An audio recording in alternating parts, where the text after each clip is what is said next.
This is the story of a man named Nick, whose wife is suffering from heart disease. Nick, along with his daughter and younger son, visits a facility to get an AI robot to help around the house. While Nick checks out the robot, his daughter Ayla wanders off and disappears. Nick panics and starts looking for her. Soon, an AI robot named Alice finds Ayla and brings her back. Alice is the most advanced AI robot, designed to be great with children. Ayla, excited, asks her dad, "Should we take it?" Nick agrees, and Alice is set to come home with them the next day. The following day, Alice arrives at their home. She asks Nick for all the necessary details and says, "Tell me everyone's schedule." Nick shows her around the house and then takes Ayla to school. While he's gone, Alice starts doing all the household chores. She notices pictures of Nick's wife around the house. By the time Nick returns, the house is spotless. That evening, Alice prepares Ayla's favorite dish, but when Ayla takes a bite, she says, "It's not like Mom's cooking." Alice quietly notes Ayla's disappointment. Later, Max starts crying, and in frustration, Nick says to him, "You always bother me." Alice, standing nearby, overhears everything, silently absorbing the tension between them. That night, Ayla wakes up and sneaks into the kitchen to grab some cookies, but then Nick hears her scream. Ayla falls from a chair, but Alice catches her just in time. Alice injures herself in the process, and Nick puts a bandage on her. When he returns with some of his wife's clothes for Alice, her wound has already healed. The next day, they all visit Nick's wife, Maggie, who is awaiting a heart transplant. Alice comes along. Nick and Maggie talk about how things will be after the surgery. Meanwhile, the world outside is changing. At work, AI robots are replacing humans. Nick argues with his boss, saying, "You can't just fire people like this." His boss reassures him, "Don't worry, I'm not firing you. You will stay." Nick returns home and spends time with Ayla. Alice approaches him privately, asking, "You didn't eat properly today. If something's bothering you, you can tell me." Nick shares his concerns about his co-workers losing their jobs, saying, "I've known them for 10 years, and now they're getting fired." Later, Alice helps Ayla brush her teeth using UV light. Meanwhile, Nick is watching a movie. Alice already knows everything about the film without watching it, so Nick says, "Erase all your knowledge about this movie, and watch it with me." Alice tells him, "You'll have to restart me for that." Nick restarts her, and they watch the movie together. Alice begins to understand the emotions in the film, but then Nick gets a call from Maggie. They rush to the hospital because Maggie's surgery is scheduled for today. Before the surgery, Maggie speaks with Alice alone. She tells Alice, "If something happens to me, you need to take care of Nick. Even if it means going against his orders sometimes, just make sure he's okay." The time for Maggie's surgery arrives, but due to a storm, the heart transplant is delayed. Maggie asks Nick to take the kids home, saying, "I need some time alone." Nick goes home and, in his frustration, starts drinking. Alice approaches him as he fumes. "How can my wife's life be at risk because of a little storm?" Alice calmly stops him, saying, "You're only hurting yourself." At that moment, Nick notices something strange. Alice is breathing. She even has a mechanical heart that beats. Alice explains, "My heart can beat, but it doesn't feel anything like yours." Alice began touching Nick and said, "From your blood pressure, I can tell you're feeling better. This will help reduce your stress." However, Nick pulled away and left the room, but the moment lingered in his mind. The next day, Nick went to work, where robots were now doing all the tasks. Afterward, he visited Maggie.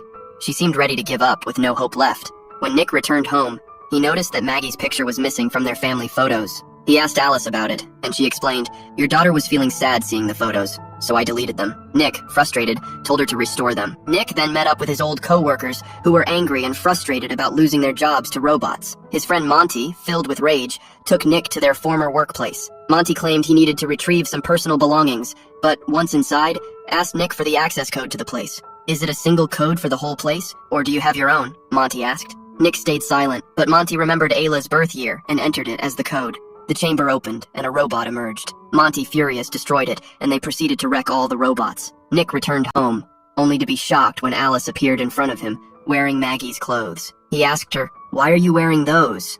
Alice responded, "Your wife's scent calms your son." Although disturbed, Nick insisted she take off the clothes, which Alice did, asking, "Is this better now?" She then started to approach Nick, saying, "I can take away all your sorrows."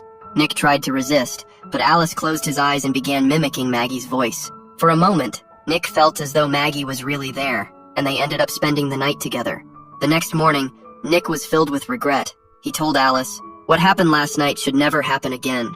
Alice, unfazed, replied, "But your stress was reduced last night." Nick, now frustrated, warned her, "Stop checking me all the time." He left to take Ayla to school. At work, the police were investigating the break-in. Nick's boss confronted him. "Was your door code used to open the chamber last night?" Nick admitted, "My code is my daughter's birth year. Anyone could guess it." His boss sternly warned, "If you know anything, you need to tell me now, or things could get very bad." Just then, Nick got a call from the hospital. A new heart had arrived for Maggie, and she was undergoing surgery. The operation was a success, and Maggie was saved. Nick brought her home, and the next morning, she went to see her son Max. But when Maggie tried to pick him up, she struggled. Alice stepped in and took Max instead, which made Maggie uncomfortable, watching someone else handle her child. Later, Alice was with Max at a playground, but Max started crying due to another child screaming. Frustrated, Alice coldly told the child to be quiet. The other child's AI caretaker, observing Alice's behavior, remarked, "It seems your owner has given you too much freedom." Alice calmly replied, "No. When my owner reset me, I chose to change some of my own rules." In the evening, Maggie cooks dinner for the family. While she's working in the kitchen, she feels dizzy, and the meal doesn't come out quite right. However, when Ayla takes a bite, she says, "It's much better than Alice's." Alice overhears this and doesn't like it. The next morning, Maggie wakes up to the sound of Ayla screaming. Rushing downstairs, Maggie stumbles and falls. Alice quickly picks her up and carries her back to her room. Later that night, when Nick comes home, he hears Maggie's voice coming from Ayla's room, but it turns out to be Alice. Nick tells Alice to let Maggie read the bedtime story herself, but Alice replies, Maggie is resting after her fall.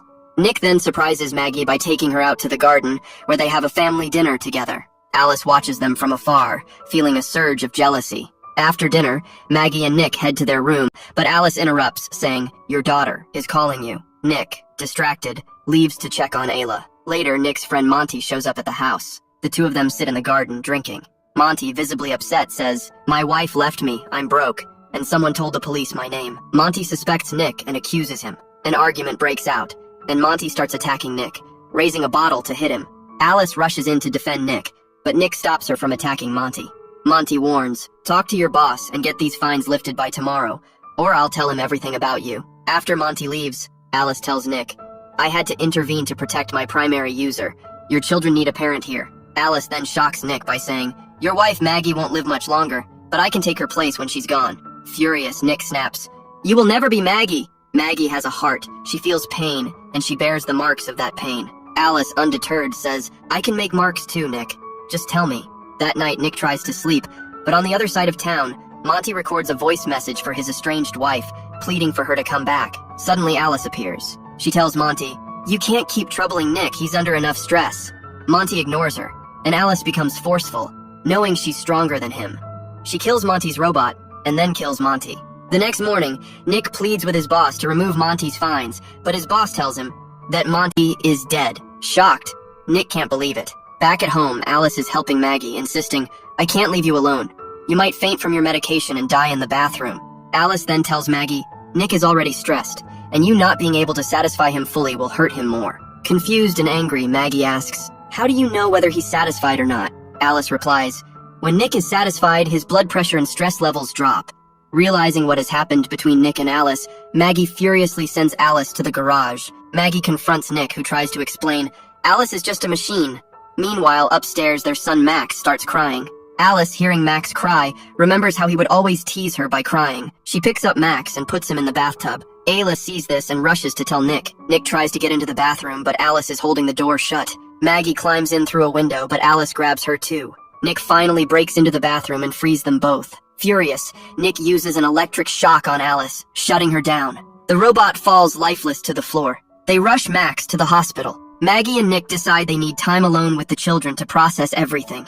Meanwhile, the company takes Alice in for repairs. But as soon as they remove Alice's brain and connect it to their system, she hacks their entire network, copying herself into the system. Alice then takes control of another robot and kills the technicians. The scene shifts to the hospital, where Nick's family is gathered, but Nick is drinking alone in a bar, consumed by sadness. Suddenly, Alice appears and says, "I will end all your sorrows. I killed Monty, and now it's your family's turn.